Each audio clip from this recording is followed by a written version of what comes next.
एक लड़का जो स्नैपचैट को अपनी माँ बनाता है और उसकी एक मैसेज से दूसरे लड़के की शरीर को 15 टुकड़े कर देते हैं। 18 फरवरी को मुस्कान अपनी माँ से बात कर रहा होता है। उसकी आवाज़ में पैनिक आ रहा होता है। जब तक उसकी माँ कुछ समझ पाती मुस्कान रोने लगती है। तभी उसकी मॉम पूछती है, बेटा सब कुछ ठीक तो है ना? सौरभ से आपकी लड़ाई तो नहीं हुई है? तभी मुस्कान बोलती है, माँ मैं आ करके ही बताऊंगी। मुस्कान कुछ टाइम के बाद अपनी मॉम के घर पहुंच जाता है और उसकी मॉम जैसे ही मेन गेट का दरवाज़ा खोलता है, मुस्कान बिना कुछ सोचे समझे अपनी माँ से लिपट करके रोने लगती है। उसकी माँ पूछती है, बेटा आखिर हुआ क्या है, बताओ तो सही। तभी मुस्कान बोलती है, माँ मेरे पति अब इस दुनिया में नहीं रहा।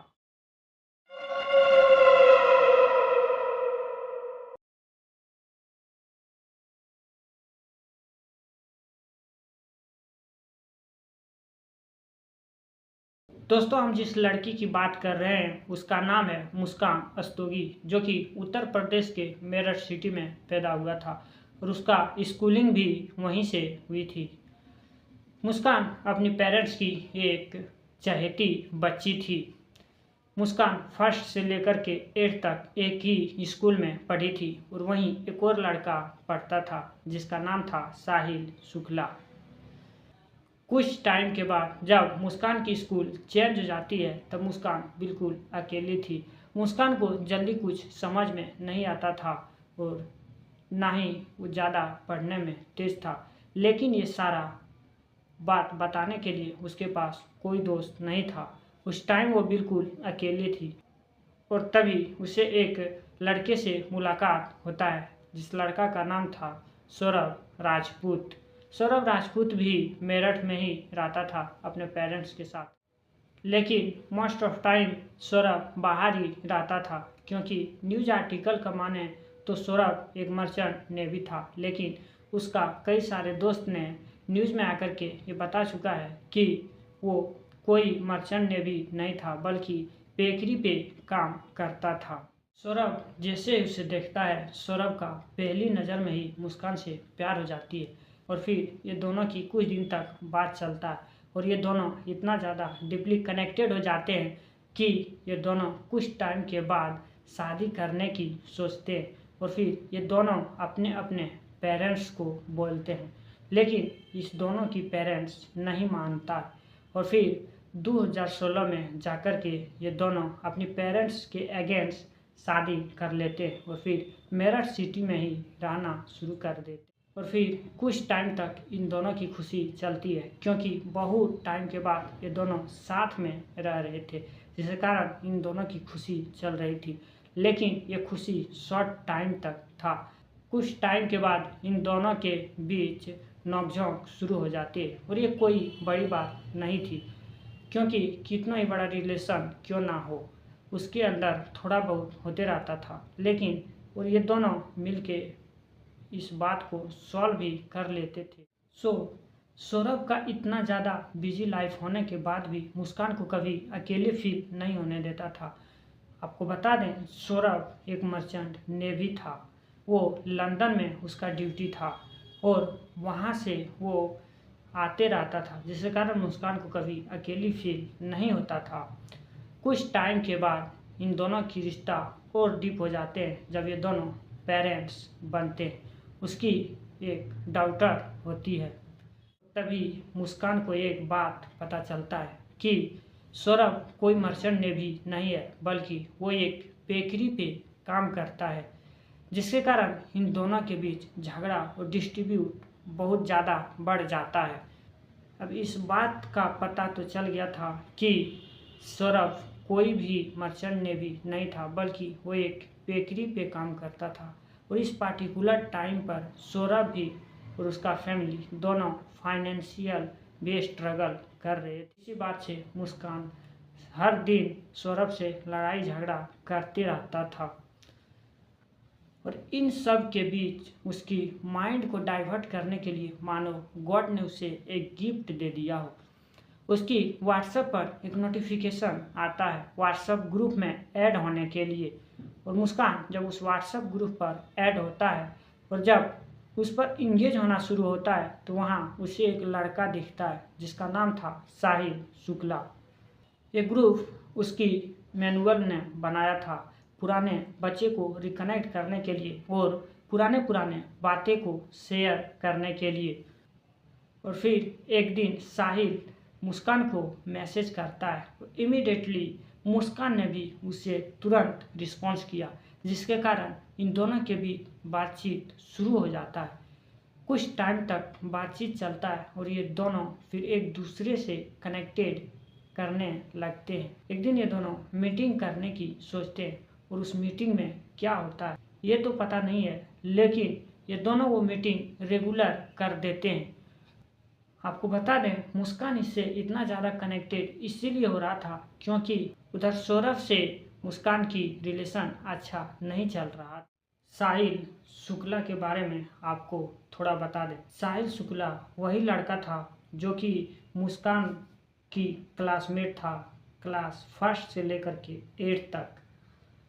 लेकिन उस टाइम का बिहेवियर साहिल का और अभी का बिहेवियर बहुत डिफरेंट था क्योंकि साहिल इस टाइम में इतना ज़्यादा गांजा और ड्रग कंज्यूम कर रहा था कि उसका माइंड बिल्कुल ख़त्म हो चुका था। उसका माइंड कोई डिसीजन ही नहीं ले पाता था और ना ही किसी के बीच वो ये सोच पाता था कि आखिर ये सच में भी हो सकता है या फिर नहीं।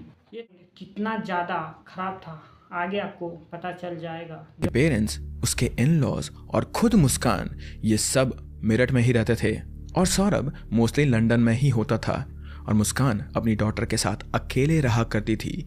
एक तरीके से वो सिंगल पेरेंट थी। So again Sahil was a very good distraction for मुस्कान।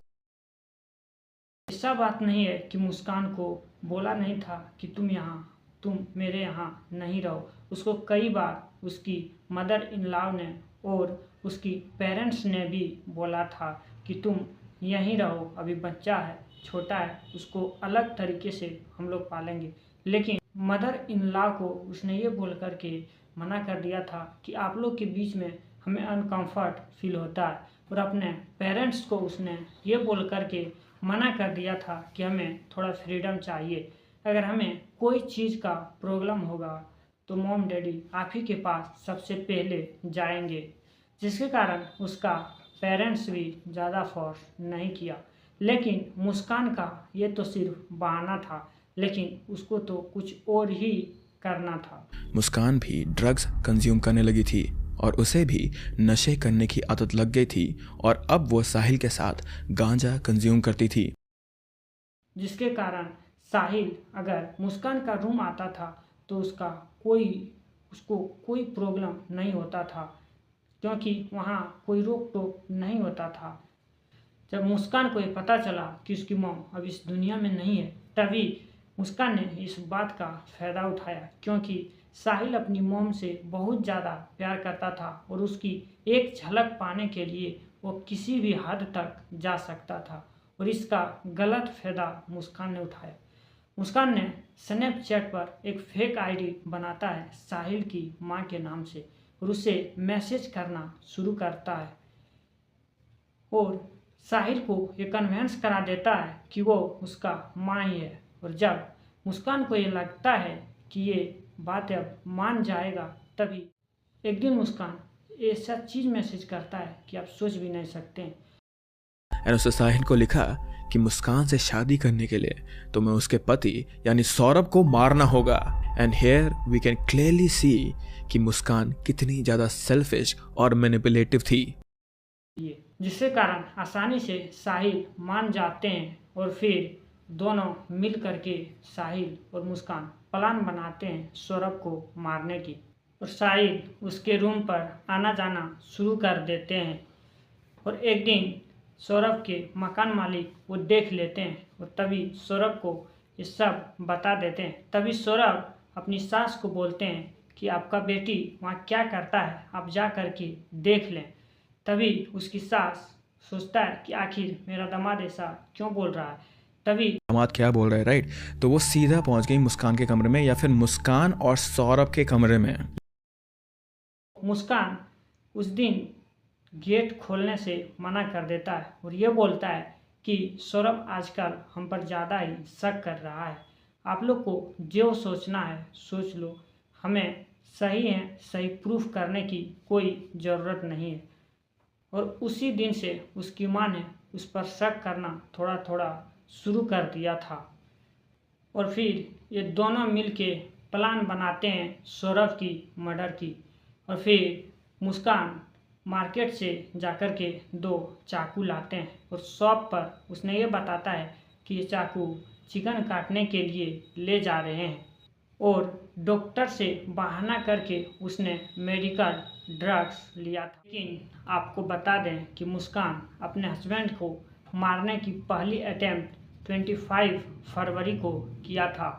वो किया ये था कि जब सौरभ अपने घर पर आया तो उसका ड्रिंक पर उसने मेडिकल का जो ड्रग्स लाया था उसने वो उस ड्रिंक में मिला दिया था। लेकिन सौरभ उस दिन वो ड्रिंक पीता ही नहीं है और फिर उस दिन उसकी जान बच जाती। और कोई नॉर्मल इंसान रहता तो वो डर जाता कि आखिर हम ये क्या कर रहे हैं। इसको एक बार ट्राई किए तो वो सक्सेसफुल नहीं हुआ। लेकिन मुस्कान उस लड़की में से ये बिल्कुल नहीं था। उसने दोबारा कोशिश करी थी। ऑन 3 मार्च सौरभ की मॉम रेनू देवी ने उसके लिए लौकी का कोफ्ता बनाया था और ये डिश लेकर सौरभ अपने घर पे वापस लौटा था। तभी मुस्कान ने उस डिश में वही ड्रग्स मिला देते हैं और सैडली सौरभ उस दिन उस खाना को खा लेता है और फिर गहरा नींद सौरभ को आ जाता है और फिर सौरभ सोने चले जाते हैं। जब सौरभ सोने चले जाते हैं तभी मुस्कान ने कॉल करके साहिल को बुलाता है और फिर दोनों मिल करके उसके कमरे में जाते हैं। और मुस्कान ने साहिल के ऊपर कई बार वार किया। उसके बाद उसका हेल्प साहिल ने भी किया और साहिल ने भी कई बार सौरभ के ऊपर चाकू से वार किया।